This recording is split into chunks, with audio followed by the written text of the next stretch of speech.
ফাইনালে খেলবো ইনশাল্লাহ। আমি ফাইনালে যে কোনো একটি দলে নামবো আমি আশা করছি। ফুটবল বলেন, ক্রিকেট বলেন, যে কোনো স্পোর্টসেই যখন আমরা কোনো ইভেন্ট নিয়ে কাজ করি সেখানে দল মত নির্বিশেষে সব কিছু ভুলে গিয়ে আমরা কিন্তু একসাথে হই, ঐক্যবদ্ধ হই এবং সেই ঐক্যবদ্ধ বাংলাদেশকে নতুনভাবে প্রতিষ্ঠিত করার জন্য ক্রীড়াঙ্গন হক অন্যতম একটি মাধ্যম। সে মাধ্যমকে কাজে লাগিয়ে আমরা ভবিষ্যতে একটি সুষ্ঠু পরিবেশের, একটি গণতান্ত্রিক পরিবেশে আমরা একটি ক্রীড়াঙ্গনকে নতুনভাবে সাজাতে চাই।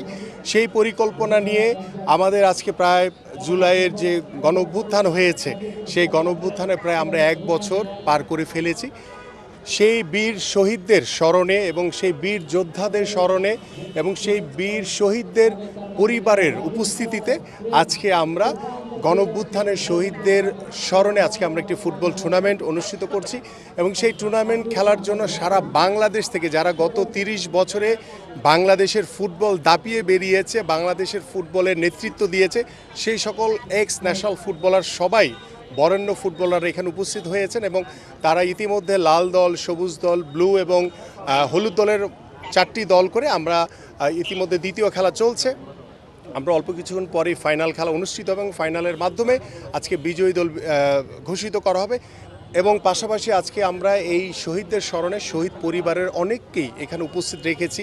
আমাদের এখানে শহীদ আনাফের বাবা রয়েছে, আমাদের শহীদ মুগ্ধর বাবা রয়েছে, শহীদ জুবায়েরের ওয়াইফ রয়েছে, এরকম অনেক শহীদরা রয়েছে যারা এবং অনেক গুম পরিবার রয়েছে যারা গত 17 বছর এই স্বৈরাচার শেখ হাসিনার বিরুদ্ধে হামলায় জর্জরিত হয়ে আন্দোলন সংগ্রামে নির্যাতন নিপীড়ন হয়ে অনেকে গুমের শিকার হয়েছেন, অনেকে হত্যা করা হয়েছে, অনেকে শহীদ হয়েছেন, অনেকে পঙ্গুত্ব বরণ করে অসহায় জীবনযাপন করছেন এবং গত জুলাইয়ে আমাদের মাননীয় ভারপ্রাপ্ত চেয়ারম্যান জনাব তারেক রহমানের যে নির্দেশে আমরা 1 দফার দাবি যে ছিল সেই 1 দফা দাবি স্বৈরাচার শেখ হাসিনার পতনের দাবি, সেই দাবিকে বাস্তবায়ন করার জন্য বাংলাদেশের ছাত্র জনতা, বাংলাদেশ জাতীয়তাবাদী দলের প্রত্যেকটি নেতাকর্মী, এদেশের সাধারণ মানুষ এবং আজকের যে ফুটবলার তারাও এই আন্দোলনে শরিক হয়েছিল।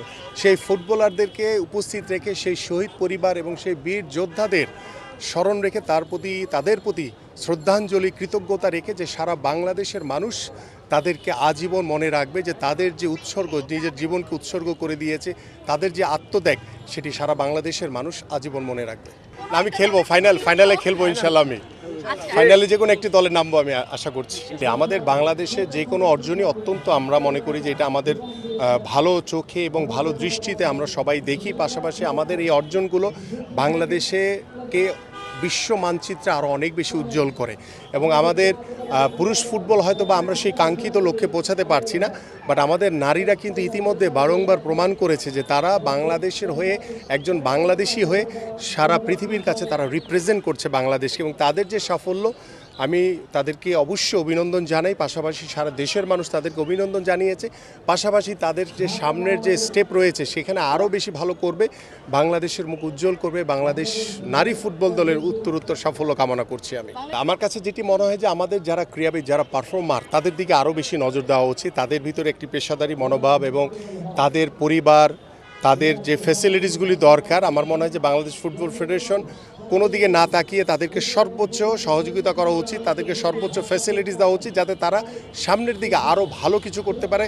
তাদেরকে একটি স্যালারির আওতায় এনে বা তাদের যে স্যালারিটি দেওয়া হয় সেটা পর্যাপ্ত না। আমার কাছে মনে হয় যে এটাকে আরও বেশি করে পর্যাপ্ত আকারে যদি বাড়িয়ে দেওয়া যায় তাহলে আরও ভালো ফুটবল হবে আমাদের নারী ফুটবলের জন্য।